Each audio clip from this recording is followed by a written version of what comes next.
Alors dans ce chapitre, nous allons voir comment fonctionnent les calques. C'est quand même le cœur de Photoshop. Alors c'est une fonction qui est apparue avec Photoshop 3, donc ça fait quand même un petit moment. Je crois que ça doit faire 1996-1997. On a du mal à imaginer qu'un logiciel comme Photoshop, à la base, ne disposait pas de calques. Et en réalité, aucun logiciel ne pouvait proposer des calques en raison d'une limitation technique qui était qu'on n'avait pas assez de mémoire pour pouvoir avoir, en gros, plusieurs images en une seule image. Parce que finalement, les calques, c'est ça.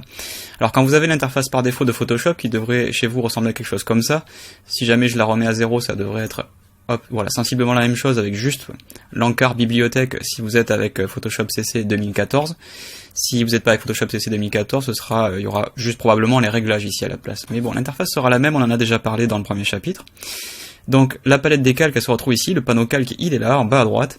Et par défaut, lorsque vous créez une image, alors là j'ai créé une image vide, au format Ultra HD, donc bon, peu importe, vous vous retrouvez avec un arrière-plan. Et cet arrière-plan, vous pouvez commencer à faire des choses dessus, on peut très bien prendre le pinceau et se mettre à peindre évidemment, donc bon, ça marche. Mais on voit un petit cadenas qui indique que cet arrière-plan est verrouillé. Bien, ça veut dire quoi? Ça veut dire qu'on n'a pas de transparence pour le moment. Il n'y a rien derrière ce calque. C'est un calque qui est blanc, il pourrait très bien être rouge d'ailleurs, mais il n'y a rien derrière. Et d'ailleurs, si je me mets à peindre par exemple en blanc avec le pinceau, donc hop, raccourci B, et que je me mets à prendre la gomme, on se rend compte qu'en fait la gomme, elle ne va pas rendre transparent, elle va repeindre en rouge, puisque comme on n'a qu'un seul calque et qu'il ne peut rien avoir en dessous, la gomme va simplement repeindre de la couleur du fond. C'est pas exactement... c'est même pas du tout le fonctionnement que vous allez avoir quand vous allez utiliser des calques. Regardez, à partir du moment où on va cliquer sur le cadenas, déjà l'arrière-plan se renomme en calque 0. Vous pouvez renommer un calque en double-cliquant dessus, bien entendu. Et là, quand je vais utiliser la gomme, on se rend compte que, on a un espèce de petit quadrillage. Et si vous connaissez déjà un tout petit peu Photoshop, vous savez que ce quadrillage indique en fait la transparence. Ça veut dire que là, on peut mettre quelque chose derrière et on va pouvoir voir à travers. Donc je vais faire peut-être quelque chose d'un tout petit peu plus joli. Enfin joli. Un petit peu plus bien défini, on va dire, hein, parce que là c'était juste un coup de gomme à main levée. Regardez, on va faire un rectangle. Et puis on va mettre un coup de gomme au milieu. Voilà, on va juste... Alors la gomme, le raccourci c'est E. Sinon dans la boîte à outils vous avez la petite icône de la gomme ici, donc là voilà, j'ai fait un rectangle sur ce calque 0. Alors puisque j'ai débloqué et que maintenant le calque n'est plus un calque d'arrière-plan mais juste un calque, ça veut dire qu'on peut rajouter des calques et on peut les rajouter au-dessus ou on peut les rajouter en dessous. Donc là vous allez voir, c'est extrêmement simple. Regardez, si ce calque 1 je le peins par exemple en bleu, donc on va le remplir de bleu avec le pot de peinture, hein, tout bêtement. Donc on peut cliquer n'importe où, puisque de toute façon, si vous cachez le calque 0 avec le petit œil, vous vous rendez compte que le calque 1 qui est sélectionné, il n'a rien. Il est complètement transparent, il n'y a rien dessus. Donc peu importe l'endroit où je vais cliquer avec mon pot de peinture, ça va le remplir en bleu. Je peux cliquer là, je peux cliquer même là où il y a la transparence. Pour Photoshop, je suis en train de peindre sur quelque chose de vide, donc il va tout remplir. C'est plutôt évident. Donc maintenant on a un calque qui est entièrement bleu, et qui est au-dessus d'un calque qui est entièrement rouge, moins un rectangle où j'ai rendu la zone complètement transparente. J'ai enlevé les pixels carrément. Je les ai pas peints dans une autre couleur, je les ai rendus transparents, il n'y a plus de pixels. Donc j'ai ce calque bleu au-dessus de ce calque rouge où il y a cette zone évidée. Mais regardez maintenant, si je change de l'ordre avec un glisser-déposer, hop, je glisse en dessous de calque 0, et bien évidemment, puisqu'il n'y a plus de pixels sur le calque 0 à cet endroit, on voit ce qu'il y a en dessous. Et en dessous, j'ai donc maintenant mon calque bleu. Donc vous avez à l'écran exactement en fait la hiérarchie que vous avez dans le panneau ici calque. C'est quand même relativement logique. Regardez, on va faire autre chose, on va créer un nouveau calque et on va créer juste une zone, un petit rectangle, et je vais le faire jaune. Voilà, peu importe le jaune, hein, c'est pas... peu importe la couleur. Donc vous voyez que ce calque jaune, il est bien à part sur un calque, il est au-dessus du calque 0, donc on a bien un rectangle jaune au-dessus de cette zone en rouge. Et si maintenant je le déplace avec l'outil déplacement, il va recouvrir évidemment la zone qui est transparente, puisqu'il est au-dessus. Ok. Et maintenant si je le place en dessous de calque 0, évidemment à cet endroit il disparaît, puisque ici il y a du rouge, il y a des pixels rouges qui sont au-dessus. Et si je le déplace, il va finir par apparaître au moment où il est mis en évidence, parce qu'à cet endroit de calque 0, évidemment on a du vide, donc du coup notre calque en dessous finit par transparaître. Donc c'est assez facile à comprendre, vous avez exactement à l'écran ce que vous avez dans le panneau des calques. Ce qui est au-dessus apparaît au-dessus, ce qui est en dessous apparaît en dessous. Je pense que je peux pas expliquer mieux que ça. Quand vous déplacez un élément et qu'il n'y a pas de sélection active, donc normalement on a déjà vu les sélections, eh bien c'est tout le calque qui bouge. Alors regardez si on cache temporairement le calque 0. Notre calque où il y a donc le rectangle jaune, dès que j'utilise le déplacement, l'outil déplacement, même si je clique complètement à l'opposé, c'est bien le rectangle jaune qui bouge. J'ai pas besoin de viser spécifiquement le rectangle jaune. Il n'y a que ça sur le calque de toute façon, donc forcément, peu importe où on clique, il y a ça qui bouge. Mais regardez maintenant, si à un autre endroit du calque, je vais rajouter des pixels, donc hop, voilà, je fais un petit carré jaune, bah évidemment, c'est les deux qui vont bouger, puisque, encore une fois, par défaut, l'outil déplacement déplace l'intégralité du contenu du calque. Et il faut évidemment que ce calque sélectionné. Si j'avais sélectionné calque 0, bah, il n'y a rien qui bouge à part le calque 0. Et faites attention, vous voyez que il est caché, donc je le vois pas, mais malgré tout il bouge. C'est-à-dire que là je suis en train de le déplacer, et vous pouvez faire des bêtises comme ça. C'est-à-dire que si le calque est caché, mais qu'il est sélectionné, on peut quand même agir dessus. Et là je suis probablement pas en train de m'en rendre compte. Mais quand je vais le réafficher, oulala, qu'est-ce qui s'est passé? Il est parti complètement à l'autre bout de l'image. Donc il faut faire attention quand on sélectionne un calque, de bien sélectionner le bon. Puisque par défaut, avec l'outil déplacement, qui est ici en haut à gauche, c'est le premier outil de la boîte à outils, dès qu'on clique et qu'on glisse, c'est tout le contenu du calque qui bouge. Alors l'exception à ça, c'est quoi? C'est lorsqu'on a une sélection. Lorsqu'on a une sélection active, c'est uniquement le contenu de la sélection qui va bouger. Vous voyez que mon carré là-bas qui est présent sur le calque, il bouge pas. Et si vous avez une sélection active et que vous essayez de bouger le contenu, ben il n'y a pas de contenu là. Je suis en train de faire une sélection sur du vide, j'essaye de le bouger, il me dit, ah bah tu sais quoi, impossible de déplacer la sélection car la zone sélectionnée est vide. Donc voilà comment fonctionne la hiérarchie des calques et comment on peut les bouger. Donc je vais le remettre au-dessus et rafficher le calque de rouge. Donc on a bien maintenant un calque avec deux formes jaunes qui se baladent au-dessus du calque où il y a du rouge avec une zone qui est trouée, qui est vide. Alors évidemment il y a moyen de faire des choses plus complexes que ça. Vous savez qu'on peut utiliser l'opacité qui va gérer de 0 à 100% quelle va être l'opacité de du contenu de notre calque.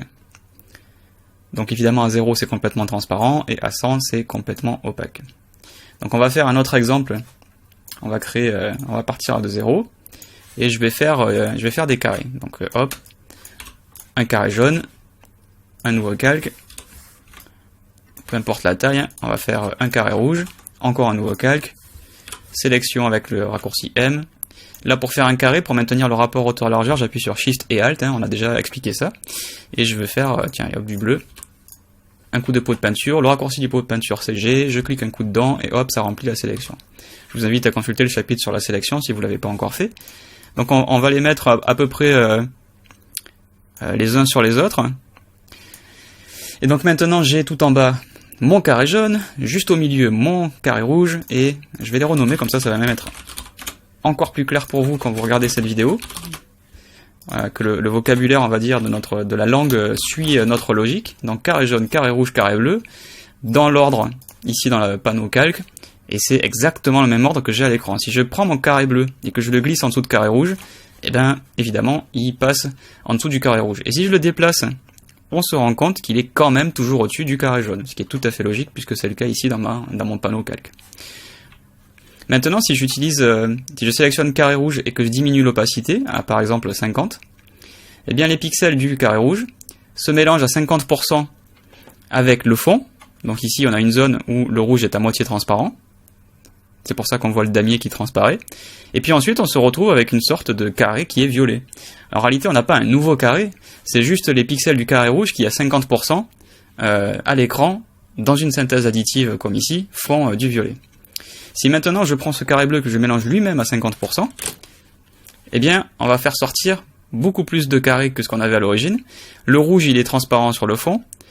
Il devient aussi un petit peu violet sur la zone qui est bleue, mais le bleu est lui-même à moitié transparent avec le jaune, ce qui fait que le rouge plus le bleu, tous les deux à moitié transparents, forment ici un carré au milieu qui va être rouge-orangé. Le bleu qui est à 50%, il a ici une zone de transparence et une zone de transparence sur le fond. Et la zone où le bleu rencontre le jaune, ça fait du vert. Donc ça veut dire que l'opacité, elle a une incidence sur tous les calques en fait qui se situent en dessous. C'est-à-dire que les 50% de mon rouge, ils vont jusqu'au fond. Là, ils vont jusqu'au bleu, et ensuite, ils vont jusqu'au jaune. Pourquoi? Parce que le carré bleu est lui-même à moitié transparent. Et on pourrait faire encore pire, on pourrait maintenant rendre le jaune lui-même 50% transparent. Et vous voyez que du coup, toutes les couleurs changent en conséquence, en tout cas pour les zones où le rouge est au-dessus du bleu, qui est lui-même au-dessus du jaune. Donc les transparences se cumulent, et tout ça est calculé par Photoshop en temps réel, bien entendu. Donc quand j'ajuste une opacité, vous voyez ici, à chaque fois où je lâche la souris, enfin où j'arrête de bouger la souris, que l'opacité se recalcule en temps réel.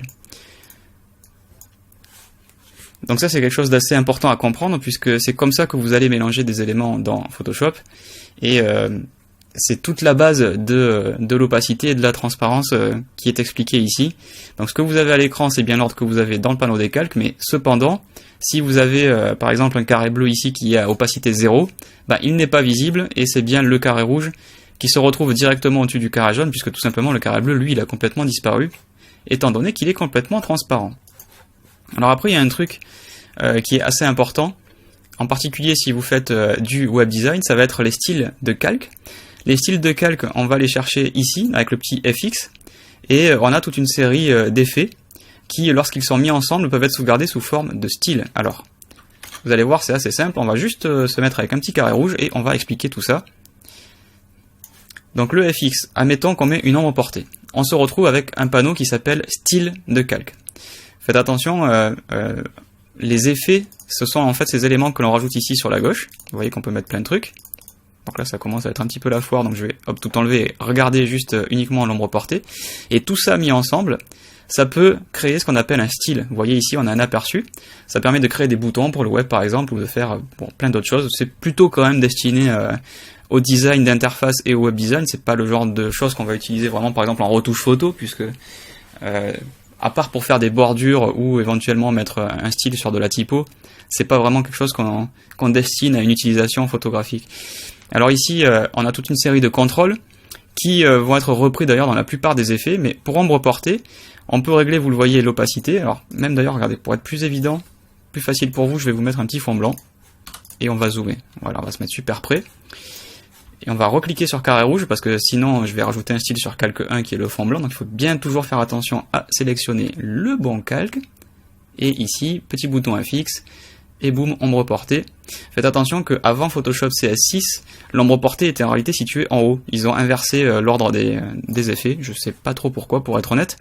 Mais bon, c'est pareil, c'est juste une petite parenthèse. Si vous suivez cette formation avec une ancienne version de Photoshop, normalement l'essentiel de ce que je vais dire, à part évidemment les nouveautés de Photoshop CC et 2014, et CS6, si vous êtes vraiment avec une ancienne version, genre CS5, la grande majorité de ce que je vais dire est toujours valable. Il y a des petites choses comme ça qui vont changer, notamment l'ombre portée qui va se retrouver à un autre endroit dans l'interface, mais vous allez la trouver. Donc ici on a un certain nombre de contrôles, on voit l'ombre portée qui commence à apparaître, on va la mettre à 100%. Vous remarquez qu'elle a un angle de 90 degrés. Alors utiliser l'éclairage global, ça veut dire qu'on va avoir un angle qui va être défini pour tous les effets. Si je vais chercher ombre interne par exemple, vous voyez ça rajoute une ombre interne ici. L'ombre externe elle est en bas, l'ombre interne elle est à l'intérieur du contenu. Ombre interne dispose lui aussi du même angle. Si je change l'angle dans ombre interne et que je mets par exemple moins 180, qui va devenir du coup 180, et bien en réalité ça va changer aussi l'ombre portée puisqu'on utilise un éclairage global. Si je décoche l'éclairage global dans l'ombre portée, et que je décoche aussi tiens au passage dans l'ombre interne, ils peuvent avoir des angles complètement indépendants. On peut mettre 90 pour l'ombre interne, que l'on voit ici là-haut, et on aura en bas 120, 170, peu importe. Voilà, on va se retrouver avec la même chose. Donc faites attention à ça. Si vous utilisez plusieurs effets et que vous utilisez l'éclairage global, le jour où vous allez changer l'angle dans un de ces effets et qu'un autre effet qui utilise l'angle est aussi utilisé avec l'éclairage global, les deux vont changer, ou les trois même d'ailleurs. Ensuite on a la distance, à quelle distance se situe l'ombre portée, le grossi, c'est-à-dire est-ce qu'on va l'épaissir pour qu'elle soit vraiment très très dure, à 100%, elle est du coup complètement dure, elle est plus diffuse, et ensuite sa taille, ce qui est en gros la taille de l'épaisseur qui va se mettre vers l'intérieur de la forme et vers l'extérieur de la forme. Une sorte de flou gaussien, vulgairement, hein. C'est pas exactement ça, mais au final c'est à ça que ça ressemble. Donc cette ombre portée, on peut aussi la déplacer d'une manière WYSIWYG, comme on dit, c'est-à-dire what you see is what you get, ce que vous voyez c'est ce que vous obtenez, en gros d'une manière interactive. C'est un petit peu barbare de dire WYSIWYG, mais en gros, regardez, je peux tout simplement cliquer sur la zone de travail et déplacer la distance et l'angle d'une manière visuelle. Donc une fois que j'ai un effet sur un calque, je peux très bien créer un nouveau calque et je vais l'appeler rond jaune, histoire de faire simple. On va mettre voilà, une petite ellipse, on va évidemment choisir du jaune et puis on va remplir avec le pot de peinture. J'appuie sur G, je clique dans la sélection, CTRL D pour désélectionner et on se retrouve avec un rond jaune qui est au-dessus, d'accord. Et ce rond jaune, je peux lui aussi lui mettre un effet, mais je peux très bien récupérer l'ombre portée. Pour récupérer l'ombre portée et appliquer exactement la même ombre portée sur mon rond jaune, je peux faire un clic droit et je peux aller dire copier le style de calque. Et je vais pouvoir cliquer sur rond jaune et faire un clic droit et dire, je pense que vous vous en doutez, coller le style de calque et boum, on retrouve exactement les mêmes réglages. On a un autre moyen de faire ça, c'est d'appuyer sur Alt, de cliquer et de glisser à partir du nom ombre portée. Vous voyez du coup un petit... Alors l'icône du curseur ici, c'est une flèche noire, une flèche blanche qui est le symbole de la duplication avec un FX. Donc ça veut dire quoi? Je suis en train de dupliquer l'effet, le style de calque que je vais mettre sur rond jaune. Je lâche et boum, encore une fois j'ai dupliqué mon ombre portée. Maintenant admettons, on va revenir en arrière, admettons que sur ce carré rouge je veux faire quelque chose d'un petit peu plus complexe et de ne pas utiliser seulement un effet mais plusieurs. On va utiliser par exemple un contour. Donc le contour c'est, comme son nom l'indique, faire un contour d'une couleur. On va mettre voilà une sorte de pistachio vert fluo, histoire que ce soit super visible pour vous, qui fait une épaisseur de 25 pixels, qui se met à l'intérieur, mais il peut très bien se mettre à l'extérieur de la forme, et il peut très bien se mettre à cheval entre les deux, avec une certaine opacité évidemment au passage. Nous on va le mettre à 100%. Donc maintenant on a non pas seulement un effet mais deux effets qui constituent un style, et je peux créer un nouveau style que je vais appeler style exemple. On va pas chercher très loin. Donc on va inclure les effets de calque. On peut aussi inclure les options de fusion de calque. Ici notre mode de fusion c'est le mode normal, donc du coup il n'y a pas grand chose. On va cliquer sur OK. Ça n'a pas changé grand chose le fait de créer un style, sauf que on a ici un petit panneau style, et regardez qui c'est qu'on retrouve. On retrouve une représentation en tant que vignette. Je vais vous sortir le panneau pour vous montrer. On a une petite vignette qui représente notre style, et quand je laisse la souris dessus, il s'appelle style exemple. Je peux d'ailleurs mettre une grande vignette, histoire de le voir un peu plus grand. Et maintenant, si je veux appliquer ce style sur un calque, d'une manière très intuitive, je vais le glisser sur le calque. Même si mon calque carré rouge est sélectionné, il a détecté que j'ai lâché le style sur les pixels qui étaient en fait les pixels du calque rond jaune, et il a appliqué le style au bon endroit. Il a quand même l'intelligence de détecter l'endroit où on le lâche. Donc vous savez maintenant créer, dupliquer, appliquer d'ailleurs aussi des styles de calque qui sont en fait des effets, et vous savez vous balader dans les calques, vous savez les créer, vous savez changer l'ordre, et pour maintenant les supprimer ou les dupliquer, vous allez voir que c'est assez simple. Si vous voulez supprimer rond jaune, on le glisse tout bêtement sur la poubelle. On peut faire un clic droit et dire supprimer le calque. On peut aussi aller tout bêtement dans le menu calque là-haut et chercher supprimer le calque.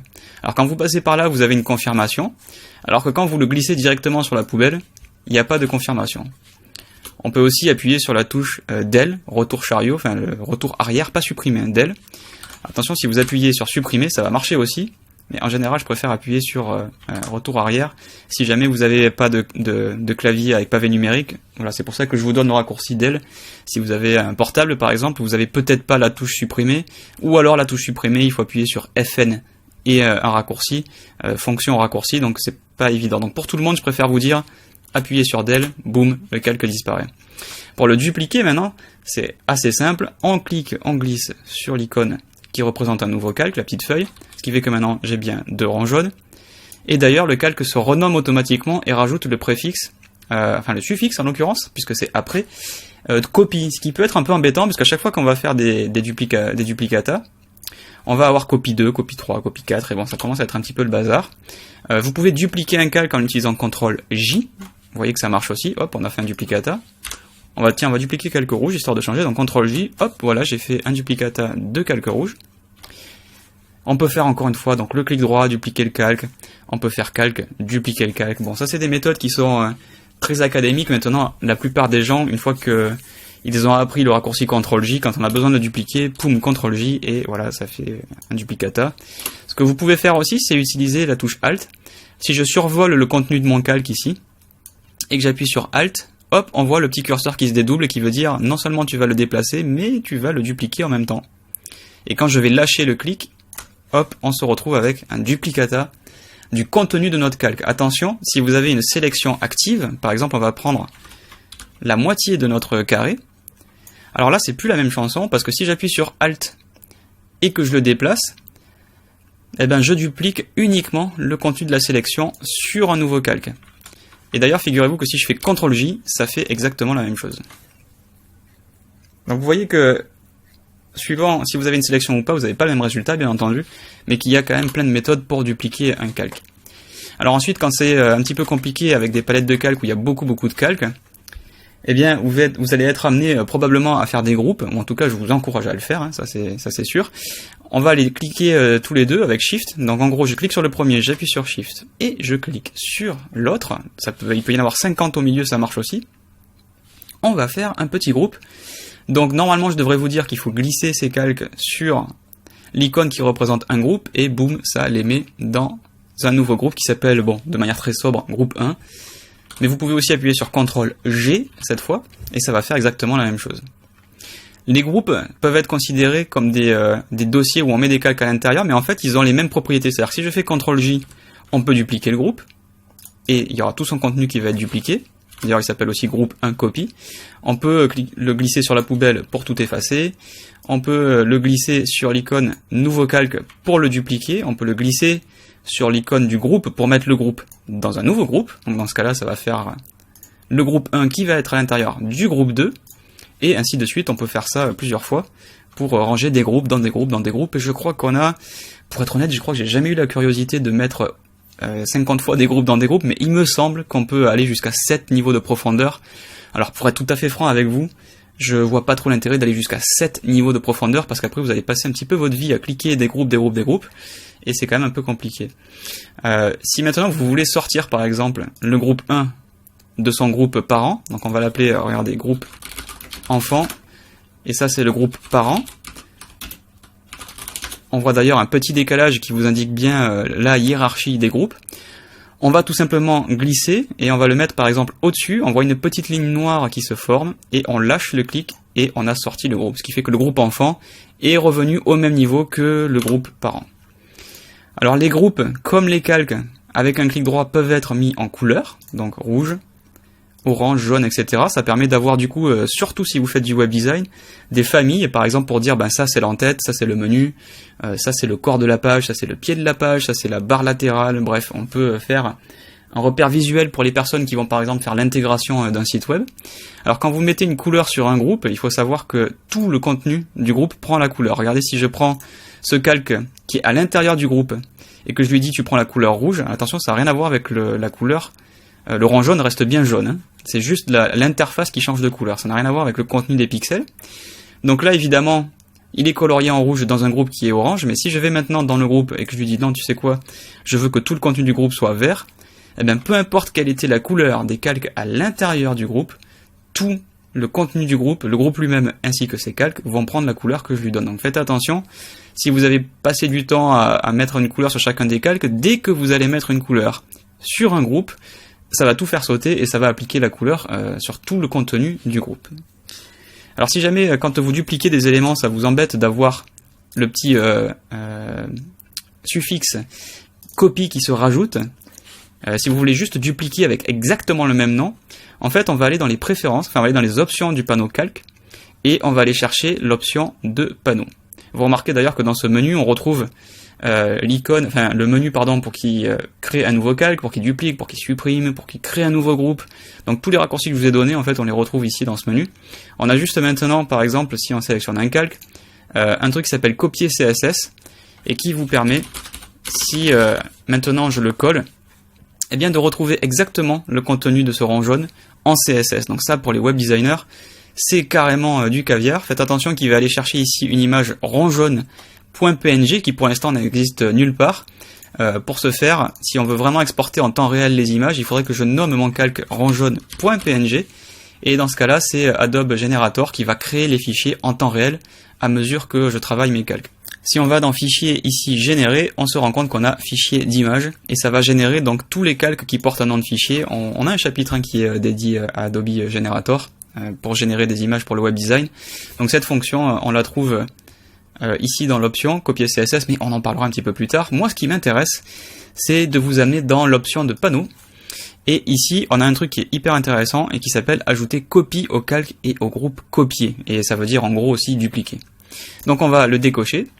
Et maintenant, quand je duplique quelque chose, par exemple groupe, si je le duplique avec, mettons CTRL-J, hop, ben j'ai un duplicata qui s'appelle groupe. Et non pas groupe copie 1, groupe copie 2, et ainsi de suite. Donc moi, j'aime pas trop avoir des copies qui se baladent dans mes noms de calque. Quand je duplique, après je vais renommer, je vais appeler ça, par exemple, si j'étais sur un web design, je vais appeler ça bas de page.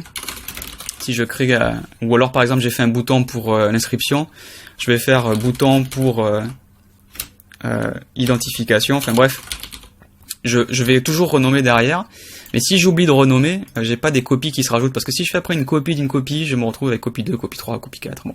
C'est une préférence, moi je vous conseille de le faire, histoire de pas avoir des copies qui se baladent, surtout si vous utilisez justement Generator, puisque vous allez vous retrouver avec des noms de fichiers qui ont des préfixes et des suffixes, enfin bref, ça va pas être génial pour bien ranger les choses. Donc là, vous avez maintenant un bon panorama de tout ce qu'on peut faire en matière de calque.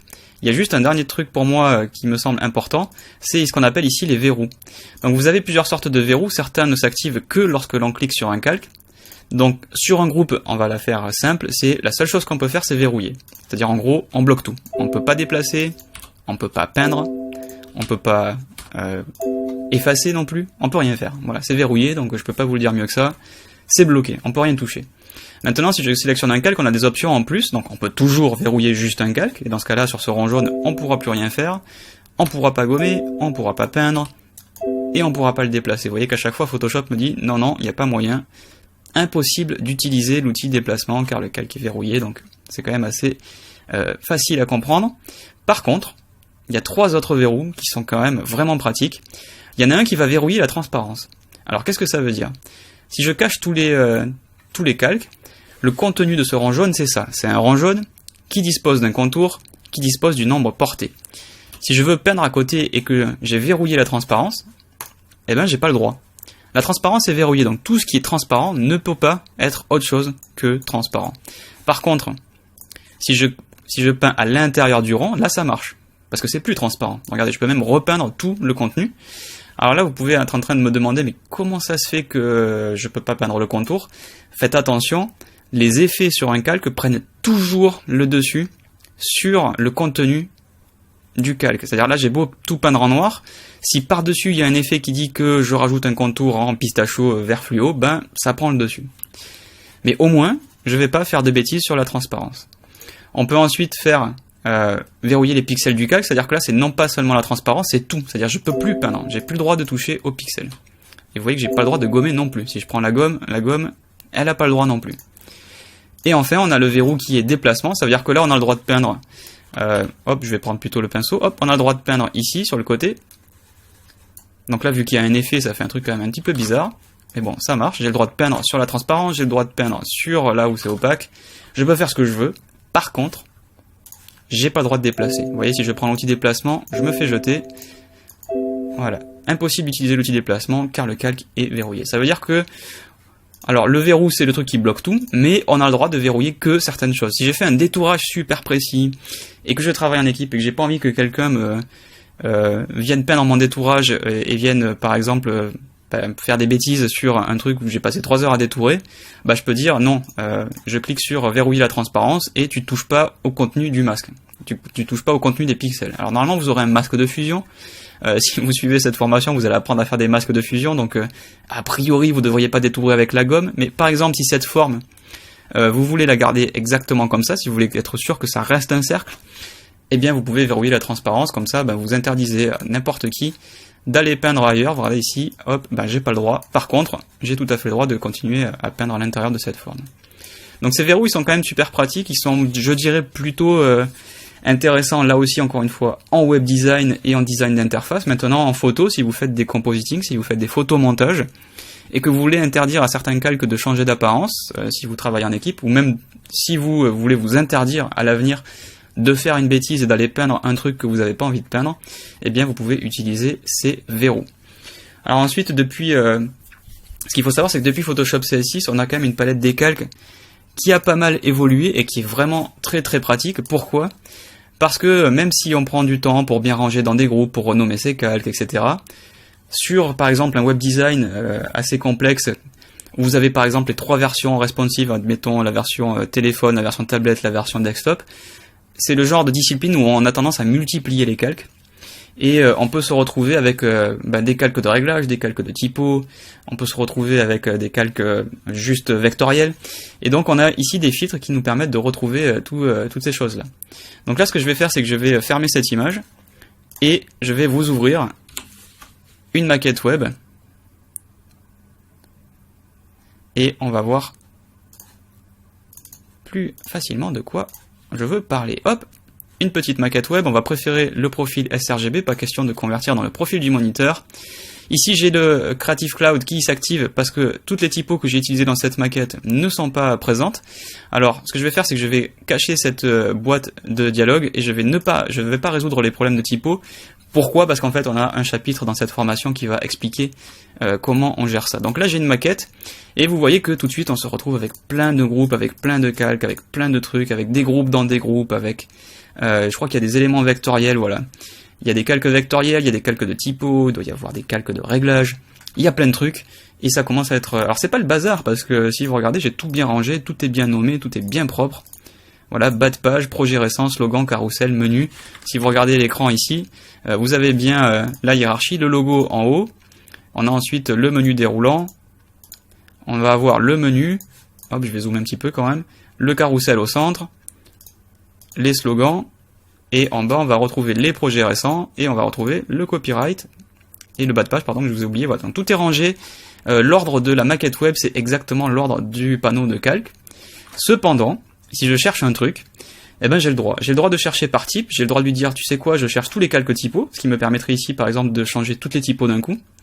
Je peux chercher uniquement les calques de réglage, je peux chercher uniquement les calques vectoriels, et ici on peut chercher uniquement les objets dynamiques, et on en a quelques-uns, notamment les icônes, et ici mon logo.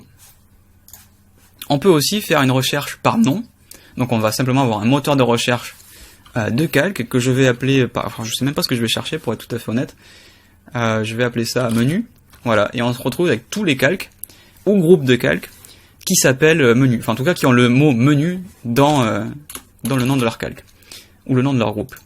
On peut ensuite chercher un effet particulier, par exemple chercher tous les calques qui ont, admettons, alors je sais même pas si j'en ai ici, mais admettons une ombre portée, un contour, je crois qu'ici j'ai pas utilisé en fait de style de calque, donc forcément à chaque fois vous aurez rien. Vous pouvez chercher le mode de fusion, tous les calques qui sont en mode normal, tous les calques qui sont en mode incrustation, là aussi je suis pas sûr d'en avoir utilisé, mais vous voyez qu'on peut vraiment chercher plein de trucs. On peut chercher tous les calques qui sont par exemple visibles, verrouillés ou qui sont vides. S'il y a des calques vides, ça permet de les enlever pour le ranger un petit peu. On va mettre tous les calques qui ne sont pas visibles, voilà, par exemple ici on a un calque qui est vide, qui n'est pas visible. Est-ce qu'il est vide ? Je sais pas, apparemment en plus, il n'est pas complètement vide, vous voyez, voilà, c'est juste un calque qui m'a servi à espacer les icônes. Maintenant, si je veux enlever tous les calques non visibles pour ranger mon PSD, eh bien hop, je peux le glisser dans la poubelle. Plutôt que de le chercher, je sais pas si vous imaginez quand même, mais si je dois le chercher là-dedans, si je me souviens plus où il est, parce que j'ai travaillé sur cette maquette il y a, je sais pas, 3 mois, vous allez pas garder dans votre mémoire tout le contenu de vos palettes de calques, ça me paraît quand même un peu surhumain, à moins d'avoir vraiment une super bonne mémoire. Et du coup, voilà, ça vous permet de le retrouver facilement. On peut choisir les objets dynamiques ici avec des attributs. On peut dire, les objets dynamiques, je veux trouver ceux qui ont des liens obsolètes, c'est-à-dire en gros, il faut un lien vers un fichier sur le disque dur, mais il est cassé. Donc ça peut être facile pour résoudre des conflits d'objets dynamiques. Et puis voilà, donc vous avez vraiment plein de critères. On peut vraiment choisir les calques et les groupes de calques très facilement. C'est un ajout qui a été fait dans Photoshop CS6, donc ici j'enregistre avec Photoshop CC 2014. Maintenant, si vous avez une ancienne version, Photoshop CC tout court ou Photoshop CS6, vous aurez tout ça, où il y aura juste des petites différences parce que Photoshop CC 2014 a introduit quelques options en ce qui concerne les objets dynamiques. Par contre, malheureusement, si vous avez Photoshop CS5, vous n'aurez pas la possibilité de filtrer le contenu du panneau des calques. Et ça, je dois vous avouer que quand Photoshop CS6 est sorti, c'était vraiment le truc. Enfin, Photoshop CS6 c'était vraiment une très très bonne release. Mais quand j'ai vu ça, moi qui fais pas mal de web design, et moi qui me retrouve avec des PSD, même quand je fais des retouches photos d'ailleurs, hein, j'ai tendance à accumuler les calques, je pense que d'ailleurs, il n'y a pas que moi, on est quand même beaucoup dans ce cas-là. C'est vraiment du pain béni parce que on peut gagner du temps, on n'a pas à trifouiller pendant des heures sur des PSD que l'on a travaillé il y a 6 mois en arrière, voire des fois j'ouvre des PSD, ça fait 2 ans que j'y ai pas touché, et c'est évidemment impossible de se souvenir comment tout est rangé. Donc là, vous avez vraiment maintenant un bon tour d'horizon de tout ce qu'on peut faire avec les calques, de leur logique, de comment on les crée, comment on les supprime, comment on les duplique, comment on les bouge, comment on les trie, et ensuite une fois qu'on les a rangés proprement, comment on les retrouve, parce qu'on a tendance quand même un petit peu à s'éparpiller quand on travaille sur des maquettes un peu complexes. Donc j'espère que ça vous a donné un bon tour d'horizon. Je vous invite à vous entraîner si vous êtes vraiment grand débutant dans Photoshop. Je vous invite à parcourir les différents fichiers sources que je donne avec cette formation. Par exemple, cette maquette web, elle est tout à fait appropriée à ce chapitre, puisque elle vous permet de vous balader dans une palette, dans un panneau de calque qui est quand même assez complexe. Donc si vous en avez pas sous la main, ça vous donne déjà un bon point de départ pour commencer à essayer toutes les options que je vous ai montrées.